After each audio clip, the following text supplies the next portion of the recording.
R-O-C-K. We chillin' at the bottom at the R-O-C-K. We chillin' at the bottom, bottom. And now here's your host, Young P. Hey, boo, boo, boo. How's everybody doing today? I'm your host, Young P. Welcome to the Rock Bottom News Show, America. We got a great show lined up, and you will not believe it. Only because today's show is about Michael Brown, R.I.P., and rest in peace. And also, we want to send out our condolences to his mother and his dad. We know it's been hard out there in St. Louis. So we're going to do a show just to celebrate him going home, and the cop, Darren Wilson, goes to jail. It got to happen, ladies and gentlemen. But before we get off into the show, I got a couple of my friends that I want to bring onto the show because these, I can't even really say too much, but introduce them. Give it up for Ice Mike, ladies and gentlemen, and T-Rail Animosity Brooks. Come on, guys. How you doing? You doing all right? Nice to meet you. Animosity. My boy Ice Mike. You gotta know it. Hey, how you doing, baby? I'm good. Good to have you on the show. Good to have you on the show. Yes, sir. All right, now, ladies and gentlemen, we at the bottom. We're at the Rock Bottom News Show. I got my main man, Animosity here. Ice Mike, he also here. We got some very, very good topics that we want to talk about. Now, first, before we get off into the show, I want to tell all the viewers, thank you all for watching the show and following the show. But we got to do a dedication to Mike Brown. Yes. Now, Mike Brown, he was an 18-year-old a student on his way to college, ladies and gentlemen. But get this, he was shot and killed by Darren Wilson, a police officer at the Ferguson, St. Louis, Missouri. So we're going to go ahead and talk about why he was shot.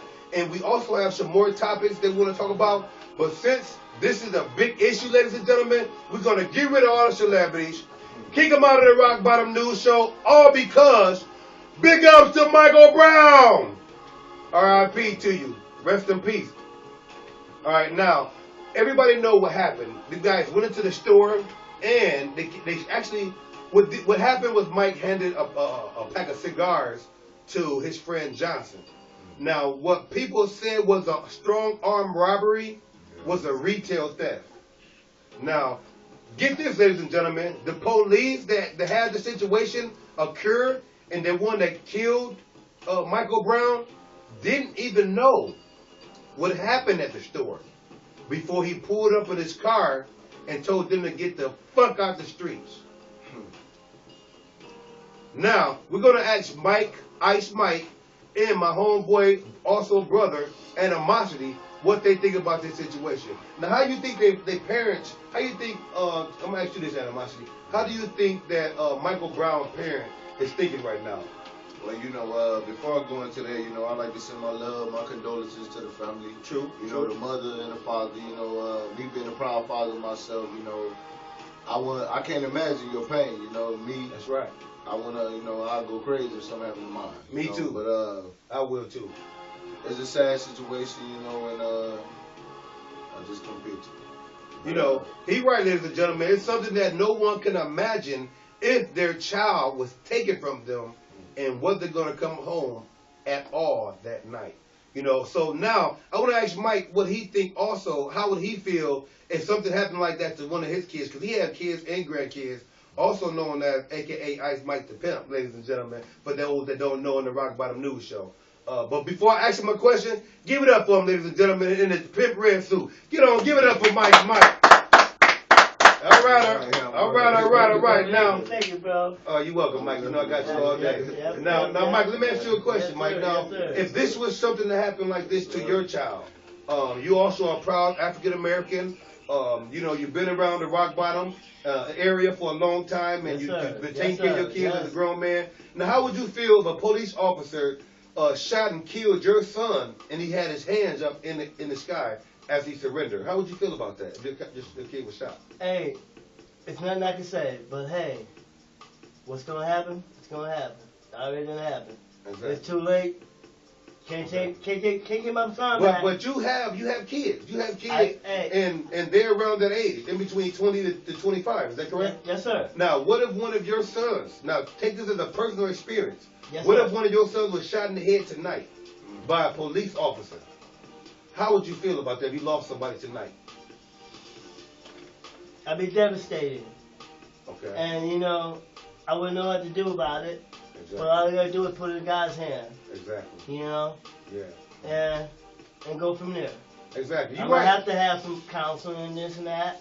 Yeah. But I have to hold my head up like I'm a soldier, like they was. So you would like to tell the parents that all they have to do is hold their heads up. If Yes. if it was a situation when you had this happen to you, you would want the parents to actually hold their heads up and realize that now that their son is actually in heaven.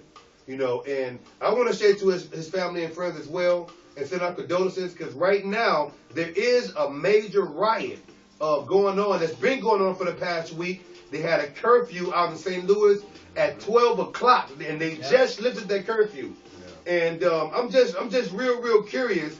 Do you guys think this is going to stop anytime soon? What do you think? What do you think, Animasha? You think this is going to stop anytime soon? Well, man, you know, we feel right now, man, it's unjust. You know what I'm saying? It's unjust. It's most definitely unjust. These cops lately have been going around. I mean, even in the local area of Rockford. You know, a couple of years ago. You know what I'm saying? Yep, it was true. going on. So it's. So he's saying that you think that a lot of polices, since they see it over the national news, that they get away with killing African American black men, I mean, that the reason why they keep doing it? Man, it's like they feel like they can just go around shooting like they're in a gun range. Shooting black people at the gun range. Basically, you know what I'm saying? Like we the painted target. Yep. Exactly. You know, so it's sad that we can't send our kids all to be kids, you know, to grow up and live life experience like we used to. Like, Exactly. you know, Yeah. I mean, it's sad, you know. So you think that it seemed like right now, because if you remember, one of my other shows, there was another young gentleman called Eric Gardner. He also was killed in New York by police. They choked him to death until he died. They choked his brother until he died out in New York. Now, in my last show, I also mentioned that if they don't stop these cops from killing black African Americans, they're going to continue to keep shooting and killing them. Man. So, do you think that there's going to be any way that the police and the U.S. State's Attorney will actually stop and make a law that the police got to have more than one or two response before they can use their weapons? Do you think they should have a law before they pull their weapon out? Maybe, you know, it should be more of a struggle. Because get this, ladies and gentlemen. Darren Wilson, he put up a Facebook page. Can you believe in one night he got 20,000 likes? Look how much support he's getting for killing a black man and shooting him in the head. Now, imagine if someone posts, like I told you guys earlier, we was talking before the show aired. Imagine if they posted a picture of just a baby, orphanage baby over in Africa starving. That baby would get the same amount of views. So you mean to tell me that they love to see a starving African baby and give the African baby more likes than they would do a man that kill a man and shoot him right in the head? Can you guys believe that? I can't believe it. I can't believe this world. You know, this world is really, you know, the went over my head. Man. You know, I can't go to sleep at night. Right. You know, and I live next to the graveyard. Oh, wow. You live next to the graveyard? Next to the graveyard. Oh, wow. And everything's over there dead, but you know what? Right. I'm just everything dead but pimping. But pimping. Pimping ain't dead, ladies and gentlemen. Give it up, Ice Mike. But yeah, so you know, living by a graveyard, that death is right around the corner. It's right around the corner. Exactly. It's floating around me. Exactly. Every day. So you think that by this young man being taken, do you think that, you know, that his parents should maybe try to pursue this and actually sue the police department? Without a doubt. Without a doubt. Hey, they ain't got to do too far. They ain't got to go far. Right. All they got to do is reach their hands out. Right. Exactly. Because they done, the white man done split the mold. Hey, you heard that? You heard it from Ice Mike. Now, ladies and gentlemen, this is not a racial or no type of, we're not out, routing or trying to get anyone, rally no one together. Only thing we try to do and say is, let's stop the violence out in St. Louis and out in Ferguson, because you making everybody in America look bad. But at the same time, to the white America, Yes. look at what you guys cause when there's no law to justify that a black man should not be